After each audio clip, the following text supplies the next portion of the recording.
정부 발표에 큰손 뭉칫돈 몰렸다 이례적 급등한 종목들. 보험주의 상승세가 가파르다.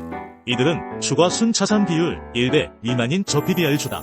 금융당국이 저PBR주가 몸값을 높이도록 유도하겠다고 밝히자 기관 외국인 등 큰손의 자금이 이곳으로 몰리고 있다.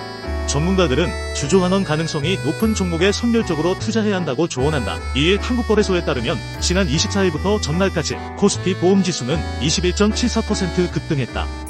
코스피 업종 지수 가운데 수익률 1위를 차지했다. 같은 기간 코스피 상승률도 크게 웃돌았다. 이 기간 기관과 외국인 투자자는 각각 코스피 보험에 속한 종목을 1,566억 원, 940억 원 순매수했다. 개인은 2,000억 원 이상 팔아치웠다. 보험주 급등세 두드러져. 흥국화재 일주일 새 51% 급등. 개별 종목으로 봐도 상승세는 두드러진다. 이 기간 흥국화재는 51.74% 올랐다. 코스피 상장사 중 수익률 3위다. 한화손해보험, 미래에셋생명, 한화생명, 삼성화재, 삼성생명, 동양생명도 일제히 불을 뿜었다. 대부분 52조 신고가를 갈아치웠다. 생명보험사의 주가 상승이 두드러졌다. 자기 주식과 최대 주주 지분이 상대적으로 많아 주주환원 여력을 갖췄다는 평가가 나오면서다. 단기간에 급등락하는 일이 드문 보험주 특성상 이례적인 일이다. 이처럼 단기간에 보험주가 부상한 비결엔 기업 밸류업 프로그램이 있다. 보험주가 급등하기 시작한 24일 금융당국은 기업 밸류어 프로그램을 도입을 결정했다. 코리아 디스카운트 해소를 위해서다. 이 프로그램에는 상장사의 이사회가 스스로 PBR, 자기 자본이익 비율 등 기업 가치가 저평가된 이유를 분석해 대응 전략을 수립하고 이를 투자자들에게 적극 설명 소통하는 것을 지원하는 방안이 담길 예정이다. 최상목 경제부총리 겸 기획재정부 장관은 이달 중 기업 밸류어 프로그램의 구체적인 방안을 발표하겠다고 밝혔다. 저평가를 판단할 기준으로는 PBR 등이 사용될 전망이다.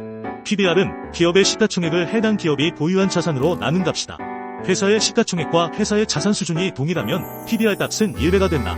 PBR 값이 1보다 작은 경우 회사가 보유한 자산에 비해 시가총액이 작다는 뜻으로 실제 가치에 비해 주가가 저평가됐다는 뜻이다. 국내 상장사의 PBR은 세계 최저 수준이다. 그 중에서도 보험주 PBR은 바닥을 기고 있다.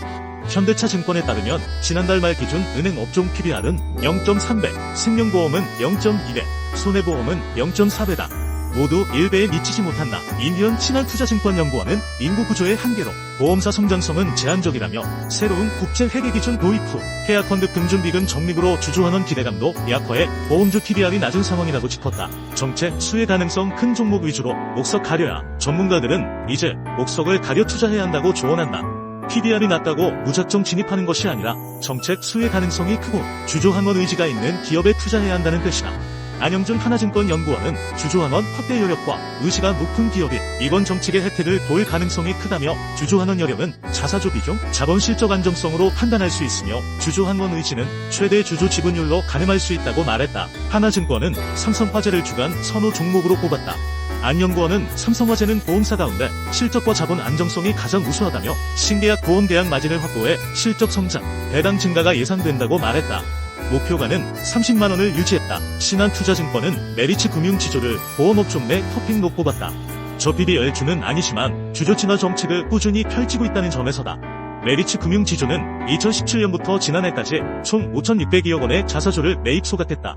메리츠 증권은 2022년 주주환원율 50%를 공언하는 등 국내 금융사 중 가장 선진화된 주주환원 정책을 펴고 있다. 하나증권이 2일 LX하우시스에 대해 투자 의견 매수를 유지하고 목표 주가를 기존 9만원에서 5만 5천원으로 대폭 하향 조정했다. 아파트 가격이 하락하면서 매매 거래량이 감소하는 상황을 실적 추정치에 반영한 영향이다. 김승준 하나증권 연구원은 LX하우시스의 지난해 4분기 매출액은 8,827억 원, 영업이익 89억 원을 기록하며 시장 기대치를 하회했다라며 영업이익은 기대치 하회 이유는 건축자재 부문에서 해외 재고, 처리 등 비용 반영이 있었기 때문으로 보인다고 했다. 이어 실적 발표와 동시에 평균 배당 공시도 나왔다라며 보통주 DPS 1,700원, 우선주 1,750원이다. 배당 금액은 약 170억 원 수준으로 2023년 단기순이익 기준으로 배당 성향 약 30% 수준이다. LX하우시스는 2009년 상장한 이래 매년 배당금을 지급했다. 올해도 유사한 배당 성향을 기대해볼 수 있다라고 했다. 김 연구원은 LX하우시스의 올해 매출액을 3조 5천억 원, 영업이익을 1,046억 원으로 추정한다라며 건축자재 부문의 매출액이 다소 감소할 것으로 추정했다. 착공 감소에 따라 B2B 부문의 매출액이 다소 감소하고 상반기 주택 매매 거래량 영향으로 B2C 매출액 개선도 크게 나타나기 어려울 것이라고 봤다. 그러면서 목표 주가를 하향한 이유는 아파트 가격 하락 추세에 따라 매매 거래량이 기대와 다르게 감소하는 상황을 추정치에 반영했기 때문이라면서도 매매 거래량은 부동산 가격이 바닥에 근접하는 시점에서 다시 증가하는 경향을 보인다.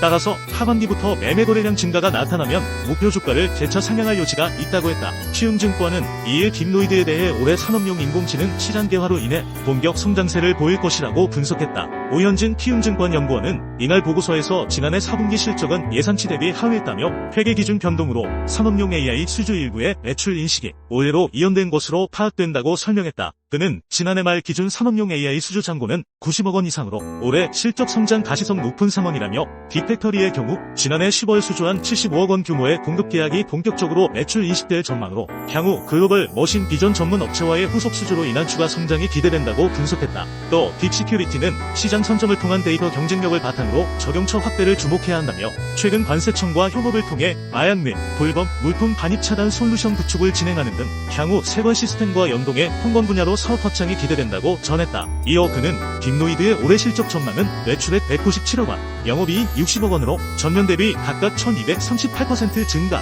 흑자 전환에 성공할 것이라며 유효한 성장성에도 주가가 연초 이후 20% 이상 하락했는데 수주 잔고를 통한 올해 실적 성장 가시성이 높다는 점과 산업 AI 시장의 개화가 본격화되는 시기라는 점을 감안할 시 저평가 국면으로 판단했다. 한국투자증권은 에코프로비엠이 부진한 실적을 지속하고 있다면서도 중장기적 성장성은 유효하다고 이일 평가했다. 이익 감소에 따른 추가적인 주가 하락은 제한적일 것으로 봤다.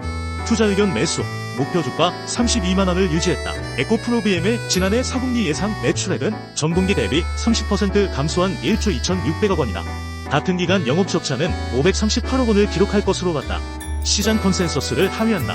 물량이 24% 감소하고 가격이 추가 하락한 것을 반영했다. 김정환 한국투자증권 연구원은 수출입 데이터에 따르면 오창과 포원 지역의 양극재 수출량은 전분기 대비 각각 49%, 37% 감소했다며 특히 오창의 월별 수출량 감소가 컸다고 말했다. 부진한 실적을 예상하면서도 중장기적 성장성은 여전하다는 평가다. 김 연구원은 신공장 가동이 순차적으로 진행되면서 2025년부터 전체 시장 성장률보다 높은 양극재 출하량 증가율을 보일 것이라며 주고객사인 SK용도 2025년부터 중국, 미국, 유럽, 한국에서 증설한 생산 능력을 가동하기 때문에 성장에 대한 의심의 여지는 없다고 말했다. 이어 에코프로비엠의 올해 영업이익 추정치는 2,932억 원으로 기존 대비 50% 하향하지만 전년 대비 증가율은 37%로 2차 전지 및 소재 기업들 중 높다며 양극재 가격 하락에 따른 이익 감소세는 상반기 중 마무리되면서 추가적인 주가 하락은 제한적이라고 말했다.